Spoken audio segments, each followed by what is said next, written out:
O repórter setorial já está de volta e com uma boa notícia. Os brasileiros estão vivendo mais. O número de idosos no Brasil aumentou e na próxima década será grande o percentual de pessoas com mais de 60 anos. E essa longevidade toda está relacionada à boa alimentação e à prática de exercícios físicos. Os brasileiros estão vivendo mais. Um estudo mostrou que a expectativa de vida saltou de 72 para 75 anos. Isso porque eles estão comendo melhor, dormindo bem e se exercitando com muito mais frequência. Prova disso é o senhor Joaquim, que vai contar pra gente um dos segredos da longevidade. Joaquim, há quanto tempo o senhor se exercita?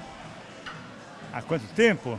Bom, eu comecei assim seriamente em 88. E quais são os benefícios agora para o corpo que o senhor percebeu depois que o senhor começou a se exercitar? Olha, uma das coisas que eu percebo muito bem é que os meus contemporâneos, né? Eles estão todos reclamando de dor na junta, que dor nas costas, e dói aqui, dói ali. Pô, agora, graças a Deus, eu não tenho dor nenhuma. Agora, faço exercício todo dia. Saúde é muito viva, de carne e osso, e com muito sangue circulando, graças a Deus, porque parece que um segredo da vida é deixar o sangue circular, né? Então agora conta outro segredo pra gente. Quantos anos o senhor tem? Que eu tenho de vida? De vida eu fiz 83 nesse princípio de mês. E quem diria que os idosos ganhariam cada vez mais destaque na sociedade? Durante anos, as últimas gerações cresceram ouvindo que o futuro estava nas mãos dos jovens. Pelo visto, as coisas mudaram. Hoje, os idosos estão a todo vapor, eles se exercitam, movimentam a economia e continuam no mercado de trabalho. Tudo isso sem esquecer de cuidar do físico e da mente. Hoje eu trabalho com recursos hídricos. Trabalho para criar uma gestão das águas para que não aconteça com todos o que aconteceu com o pessoal de São Paulo esse ano, 2 anos atrás, onde quase ficaram sem água lá, né? O aumento da expectativa de vida está, sim, relacionado ao fato de que a concepção de saúde mudou. Para se ter ideia, na década de 40, o tempo médio de vida dos brasileiros não passava dos 46 anos. Mas parece que de lá para cá houve uma mudança de comportamento e as pessoas têm se esforçado para deixar de lado o sedentarismo e tentado, nas pequenas coisas, criar oportunidades para movimentar o corpo. As avós estão cada vez mais ativas, estão participando de grupos ativos, frequentam aulas, danças, atividades dinâmicas, e por isso está crescendo cada vez mais o público de atividade física para elas. Tem essa opção, vai subir o elevador 3 vezes por dia, uma das 3 sobe pela escada, é bem bacana sim. O primeiro passo é fazer uma atividade prazerosa. Então se ele se sentia bem caminhando, se ele se sentia bem jogando um futebol, fazendo alguma atividade que te dava um pouco de prazer, começa por ela. É legal. E buscar uma academia para fazer um condicionamento físico, para te dar um suporte para aguentar essa atividade. Para o homem, o aumento da longevidade é muito bom, mas para o governo, esse tempo de vida a mais é sinônimo de gastos com a aposentadoria. É que como os brasileiros estão envelhecendo de maneira saudável, o período de recebimento desse benefício se estende, o que representa um impacto nos cofres públicos. Talvez você deve estar se perguntando o que isso tem a ver com a economia. Para entender melhor, vale lembrar que a realidade do Brasil de hoje não é a mesma de anos atrás. Nas últimas 2 décadas, o país tinha um considerável número de trabalhadores em idade ativa, entre 20 e 60 anos. Esse foi um bom período para a Previdência Social, pois gerou um alto desenvolvimento na economia. Mas os anos passaram e esses trabalhadores que influenciaram no crescimento do país envelheceram e, como consequência, aumentou o número de pessoas que recebem a aposentadoria e diminuiu o número de contribuintes do INSS. Consequentemente, isso dificulta a gestão das contas previdenciárias. Gestão essa que está complicado hoje em função de uma ausência de planejamento por parte dos gestores da Previdência.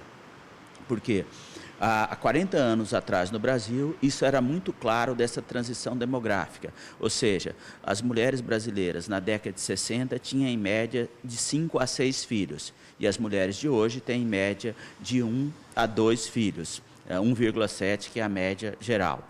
Então, qual o resultado disso?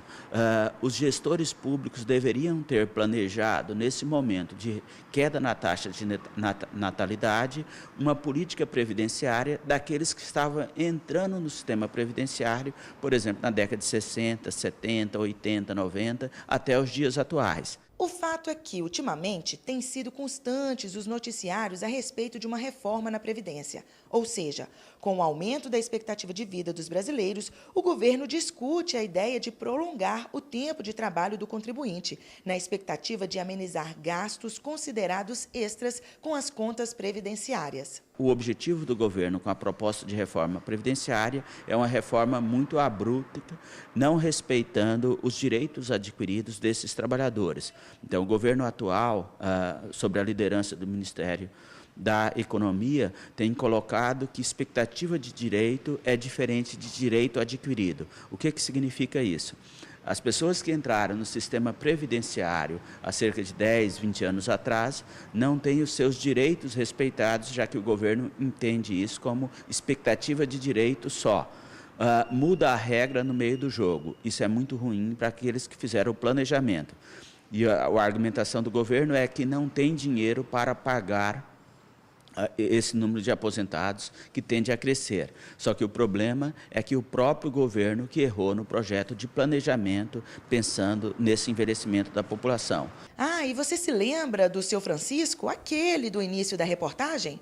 Ele e tantos outros brasileiros são exemplos de aposentados que continuam na ativa, contribuindo com a economia e complementando a renda. E você, quer saber o segredo de tamanha disposição? Agora, precisa cuidar, né?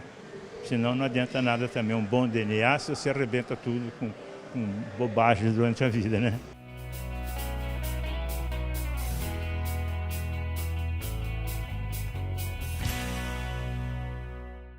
Minha gente, após uma espera de 20 anos, os países pobres estão liberados para importação de remédios genéricos.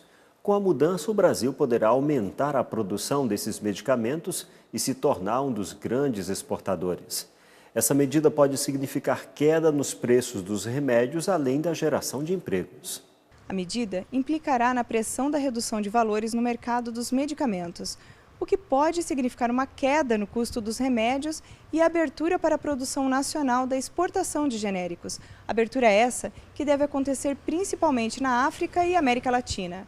Com a ingressão nesses novos mercados, teremos garantias legais de que os genéricos possam ser exportados com preço razoável, para satisfazer a necessidade de países sem capacidade de produção farmacêutica, ou até mesmo com capacidade mais restrita. Automaticamente, a população mais limitada pode ter acesso aos remédios, e ela será beneficiada com a entrada dos genéricos que irão auxiliar em doenças como HIV, tuberculose, malária, entre outras epidemias. Segue o repórter setorial. Você fica agora com o plantão da redação. O recadastramento para a dispensa da taxa de pedágio da estrada Atanásio em Pindamonhangaba pode ser feito até amanhã, 31 de janeiro. O direito é para aqueles que trafegam diariamente pela via por motivo de trabalho ou estudo e têm veículo licenciado em outra cidade. O cadastro pode ser feito no setor de protocolo da Prefeitura ou na subprefeitura em Moreira César.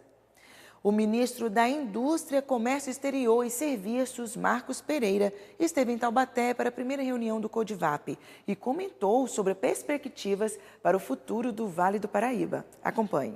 O governo federal está proporcionando algumas medidas macro e microeconômicas para que a economia volte a crescer e, consequentemente, gerar empregos.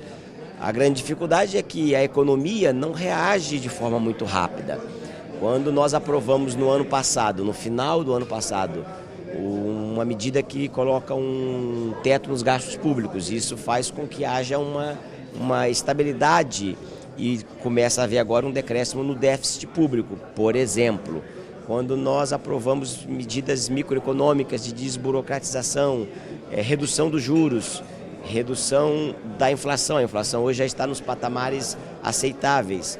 Isso tudo são medidas que já foram tomadas, já são medidas que já são visíveis e reais e que vão, consequentemente, fazer com que a economia volte a crescer.